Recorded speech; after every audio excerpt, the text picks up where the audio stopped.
will see some of the most brazen we have ever met. Con men used to travel town to town hawking medical remedies said to be made of Chinese snakes. Snake oil was useless and dangerous, so the FDA was created to put a stop to it and to other food and drug scams. But today, quack medicine has never been bigger. In the 21st century, snake oil has been replaced by bogus therapies using stem cells.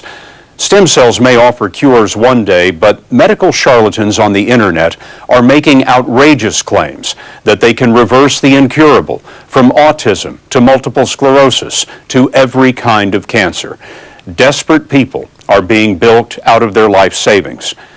As we first reported last April, there is no better window on this crime than the practice of a man who calls himself doctor, a man named Lawrence Stowe. Stowe was unaware that some of his patients had been working with 60 Minutes. One of those patients is Stephen Waters, a college administrator in Lufkin, Texas, who 6 months before we met him received maybe the worst diagnosis imaginable. He has ALS, amyotrophic lateral sclerosis, also known as Lou Gehrig's disease. About 30,000 Americans have ALS at any given time, and like Waters, they all will die, most within 5 years, as their nervous system gradually disconnects from their muscles. Everything just takes a little longer. I just set things up to where it requires minimal manual effort. Just handling personal hygiene is difficult. Teeth brushing, flossing, very difficult, time consuming. So you just make the adaptations that you can and go on. Eventually, Waters will be able to move nothing but his eyes. The same fate is ahead of Michael Martin, who also has ALS. Martin has nearly lost any ability to speak, and very soon he won't be able to walk. I wonder what it was that your regular doctor back home told you about your disease and what your prospects were. It's about 2 years. You had about 2 years to live. No patient has ever been cured of ALS. No patient has ever seen the symptoms reversed, even temporarily. But still, desperate people find themselves drawn to a place that promotes the impossible, Stowe Biotherapy in La Mesa, California, near San Diego, which bills itself as a medical oasis. We asked a multiple sclerosis patient to go in with a hidden camera to hear Larry Stowe's pitch for his miracle treatment. That's Stowe telling our MS patient that he can reverse her disease with his program of herbs and vitamins to boost the immune system, custom vaccines, and stem cell injections. Medical experts say it's nonsense, but it is the same pitch that we secretly recorded again and again, as Stowe claimed to reverse cancer, ALS, MS, Parkinson's disease, and more. We're the only ones who have been able to get anybody that's down here back up to here, and they stay back up to here. If we were a major pharmaceutical drug company, we'd be talking about all of our research associating getting Nobel Prizes in medicine and things of that nature. Larry Stowe is not a medical doctor. He claims 2 PhDs, but we found he only has 1 in chemical engineering. He had a career at Mobil Oil and holds patents in the oil industry. But by the 1980s, Stowe had taken a strange turn into pseudoscience. For a time, he promoted something called Eon water, which he said slowed the aging process. And by 2003, he had created the Stowe Foundation to advocate unproven stem cell therapies. Michael Martin, one of the ALS patients helping with our story, had heard about Stowe from a friend. And before we ever met Martin, he'd already given Stowe a down payment of $47,000 to start the treatment. When Dr. Stowe said that he could reverse this disease with stem cells, you thought what?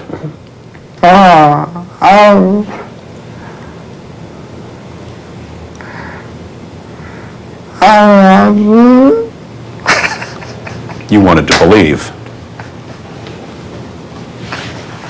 How does Larry Stowe make believers of the desperate? We wanted to see. Steve Waters, glad to meet you. Larry Stowe. So nice to meet you. So we set up hidden cameras in Michael Martin's home in Houston.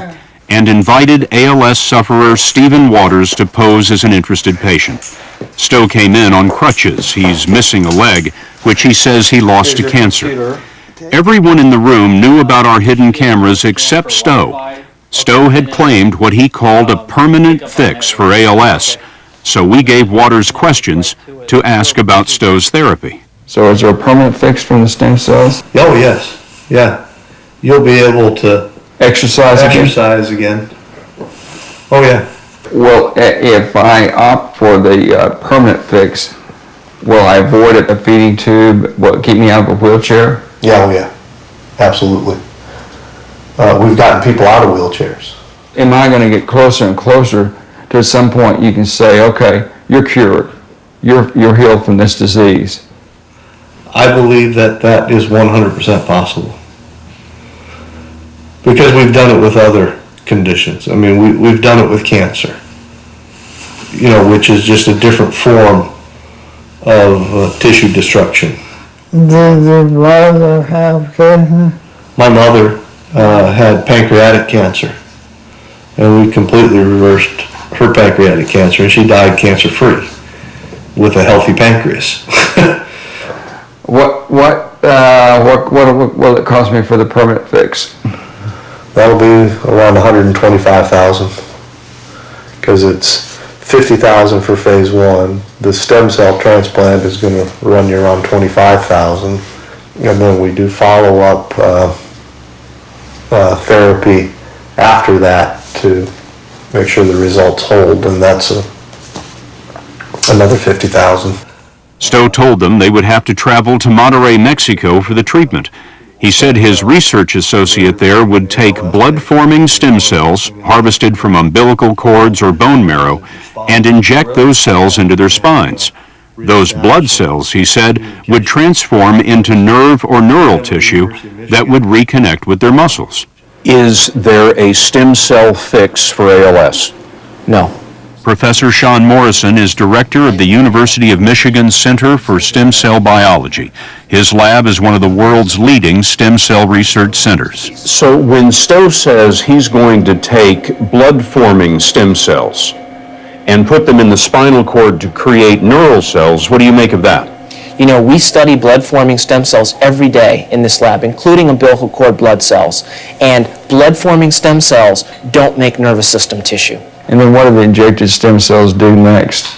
They start to regenerate new nerve tissue and repair the synapses. Stowe's incredible pitch often works because his victims have heard something about the promise of stem cells but don't really know much about them. At one time, some scientists thought that blood-forming stem cells could replace any kind of tissue, as Stowe claims, but science now knows that's wrong. Stem cell therapy is the standard of care in only leukemia and certain rare diseases of the blood, nothing else. There is very early research into whether stem cells might one day help ALS patients, but nothing like the claims Stowe is making. Dr. Morrison thinks breakthroughs are years or decades away. He says Stowe's claims are baseless. Classically, people are reporting 3 to 4 weeks that they begin to notice the effects. Notice the effects in 3 or 4 weeks. You might notice side effects in 3 or 4 weeks. You described it as miraculous. That's what it would be. If somebody squirted some stem cells into the spinal cord of an ALS patient and they stood up out of their wheelchair and had a permanent fix, that would be miraculous. But that's what Stowe was promising in Michael Martin's living room as he weaved a pitch with lies of legitimacy. Are you currently working with anybody in the FDA regarding? Yeah, we, at all levels. Even the University of Texas, he said, was planning to build a research center with a particular name. Stowe Research Center for Regenerative Medicine in affiliation with the University of Texas. You can't find a surgeon in the world who doesn't support our approach. After hearing the pitch, Steve Waters and Michael Martin, working with us, told Stowe they would go to Monterrey, Mexico for the treatment. We followed them there with hidden cameras, and we found Stowe's so-called research associate. That's Dr. Frank Morales in the dark jacket.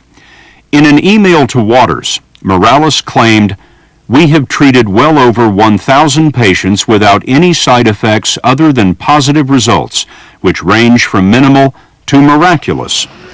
But we have found that Morales is improvising stem cell procedures for profit with no scientific basis." Morales is an American citizen living in Texas with a Mexican medical license. We got the credentials he submitted to one Monterey hospital and found that the medical degree came from a Caribbean school that was later shut down for selling diplomas. Morales dropped out of residency training in Texas. Morales and Stowe took our patients on a tour of the hospital where Morales was already doing stem cell procedures. He explained the techniques he uses. Our team will go into a catheter and place it right up close to the brain, or we'll go intrathecally, right in the spine, and do other things, that are pretty aggressive. Mexican officials tell us stem cell therapy for ALS is not authorized. The hospital says it didn't know Morales was using stem cells and wouldn't have allowed it. So we can just go right in and, okay, you got your stem cells, you're out of here. We found one of Morales's former patients, Muna Erickson, in Michigan. She has multiple sclerosis for which there is no cure. What exactly did Morales tell you about what you could expect? He told me that I could expect her to be up out of the wheelchair and walking. She'd get out of the wheelchair and walk away from it. Erickson and her husband Keith are not people with a lot of money, so in desperation, they sold their home in order to wire $15,000 to Morales. The Ericksons say they arrived in a rundown Mexican clinic for a scheduled spinal injection of stem cells, but Morales gave her a stem cell IV instead. So he ended up coming in and hanging an IV off the tip of her thumb that was barely viable. Mona, show me with your hand, if you can, Right here. precisely where that IV went in, right at the tip of your thumb. Yes. What did you think? I thought about taking my wife and taking her home, but she was so set on getting these stem cells. I think she would have had a complete mental breakdown had I just boarded her back on a plane. Mona, did you get somewhat better? No. I got worse. Back in Monterey, Mexico, Morales and Stowe came to a hotel room where they met patients Michael Martin and Steve Waters. They were expecting to see another down payment, $35,000 in cash. But that is not what came through the door. Mr. Stowe, Mr. Morales, I'm Scott Pelley. I'm with 60 Minutes. What happened next? In a moment. Stephen Waters and Michael Martin, two ALS patients working with 60 Minutes, traveled to Monterey, Mexico to meet Larry Stowe and Frank Morales. Stowe and Morales said that they could treat the symptoms of ALS with an unproven stem cell therapy. They met in a hotel room that we set up with hidden cameras. Stowe and Morales expected to see a cash down payment of $35,000, but instead, we walked in for an on-the-record interview. Direct spinal cord. I'll get it. That's Larry Stowe sitting on the right. On the couch were Michael Martin and Steve Waters, and Morales was explaining how the stem cell treatment would go. Hey, Steve, Michael. Mr. Stowe, Mr. Morales, I'm Scott Pelley. I'm with 60 Minutes, and I'd like to ask you a few questions on the record about what you propose. I understand that you have had patients that have stood up and walked away from wheelchairs who have ALS. There have been patients that have improved to that extent. You've reversed the condition. Yes. You know, Mr. Stowe, the trouble is that you're a con man. Really? You're lying about this protocol. You've lied about your association with the University of Texas. You've lied about your work with the FDA. And now you're lying to these gentlemen about what they can expect. And why do you say that? Nobody at the FDA knows anything about any of this. And the University of Texas is not going to be starting a regenerative medicine clinic with your name on it. Really?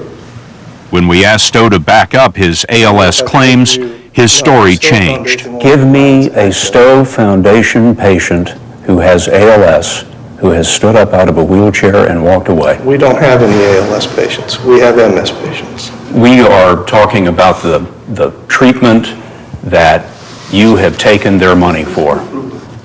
Is that a treatment that would allow them to stand up out of a wheelchair and walk away? With an ALS patient? No, we've done it with MS patients. I don't believe that's what they understood. Well, I don't believe that's what you told them. then they weren't listening. Can you give, actually, we were listening Okay. very carefully. Okay, do you have the tape recordings? I do. Pull them out. I have. Pull them out. I want to hear them. I can do that. Okay? And we did. This was your meeting in Houston just a few weeks ago. Well, if I opt for the permanent fix, will it keep me out of a wheelchair? Yeah, oh yeah, absolutely. No, we've had a number of ALS, patients be able to get out of their wheelchairs. That's not true, is it? The Stowe Foundation has not. You told Steve that you were going to keep him out of a wheelchair. That's not true either, is it? No, that's very true. You're going to sit here after seeing that, and you're going to look this man in the face and tell him that he's going to stay out of a wheelchair? I mean, that's cruel. Really? What is his prognosis if he doesn't do this? His prognosis is the same either way. No, it's not. Mr. Stowe, you told these men in Houston that a cure was, in your memorable phrase, 100% possible. Possible. Is that a guarantee? The folks at home are wondering, what goes through your mind when one of these men pushes a suitcase full of cash across the table to you? What are you thinking? I'm thinking that they came to the right place if they want any hope at all. So is there a permanent fix from the stem cells? Oh, yes. Many patients have pinned their hope on Dr. Frank Morales and his improvised stem cell procedures. Recently, he injected stem cells into the spine of a 7-year-old American boy in an attempt to treat the boy's autism, a procedure with no basis in medical science. We found Morales' training is dubious. This is the certificate he presented to a Monterey hospital showing he completed his training at Texas Tech University, but in the interview, he switched schools. Have you ever been licensed to practice medicine in the United States? I have, and I worked under University of Texas, where I was at in El Paso, and came to Mexico after that. The University of Texas El Paso has no medical school and no record of Morales as a student. But you have a license, or had a license to practice in the state of Texas? Absolutely. It was an institutional license at the University of Texas, El Paso, UTEC. So you can go there and you'll find it. I mean, that's simple. That just, if you did your homework, that's lousiness. I mean, on your behalf, sorry to say. Not only does he have no credentials from the University of Texas, we found that his Texas Tech credentials are fraudulent. A Texas Tech lawyer told us, where it was obtained or manufactured, I couldn't say, but it was not issued by Texas Tech. Several minutes into the interview, we watched the Stowe-Morales relationship dissolve. Morales walked out, then came back to disavow Stowe. Scott, yeah, I think that just, in the sense of using him to try to bring me down, I think is inappropriate. I mean, at least Sit down and talk to me about it. Legal experts tell us that both Stowe and Morales have broken U.S. law, committed fraud by making a false claim. It doesn't matter that the procedure is done in another country. We wondered why the FDA is not acting against the many stem cell con artists whose websites are up for anyone to see. But the FDA Commissioner, Margaret Hamburg, declined to talk with us on camera about any aspect of stem cell quackery. Many experts believe that the FDA is outmatched. Patients need to beware. Larry Goldstein, a prominent stem cell biologist, and researcher Doug Sipp are with the International Society for Stem Cell Research, an organization of the world's leading stem cell scientists. SIP is tracking bogus stem cell clinics all around the world. And how have these operations grown, say, in the last 5 years or so? I would say the growth has been explosive. I've been tracking it kind of closely for the past 3 years, and I've been able to come up with more than 200 clinics that are offering some version of stem cells for some type of medical condition for which there's no really good evidence that the stem cells would be either safe or effective. Well, are all of these clinics frauds? On one end of the spectrum, you have people who are doing essentially badly designed, uncontrolled human medical experiments for profit. And then at the other end of the spectrum, you just have thieves who are preying on the sick and their families. Now, an ALS patient might say to you, how could I possibly be worse? This is the question you get sometimes. How could I possibly be worse? I'm going to die. I'm going to die. Why not give it a try? 2 or 3 years. Why not give it a try? Well, what if, as a result of this treatment, you ended up in excruciating pain? What if you managed to bankrupt your family through the use of one of these expensive, unauthorized treatments so that they can't care for you properly as you decline? There are things that are worse than your current situation, I think. The experts in stem cell research believe these procedures are at best ineffective and potentially dangerous. A study by UCLA found patients at a Chinese clinic often developed spinal meningitis. But there's rarely any mention of risk on the websites that offer false hope for dozens of afflictions, ranging from Down syndrome to cancer. One of the different things now is that the power of the internet now gives just tremendous global reach to people who in the past would be kind of the local quack. So instead of the snake oil salesman standing in the back of a pickup truck, right, he can now reach every ALS patient on Earth. And say, come to me and I'll help you out in Mexico or in Russia or in Thailand. What we see here essentially is Stowe on an industrial scale. Stowe on steroids. Yeah, you could say that. And he might as well be sticking his hands into the pockets of those people and taking the money out without even talking to them. That's how bad I think it is. You know, I wonder what you think when the top people in the field that you pretend to work in call you a snake oil salesman. Comes with the territory. It does come with the territory. We wondered what Stowe would say to the idea of giving Michael Martin his $47,000 back. Has he asked for it? I'm asking. We'd give it back to him.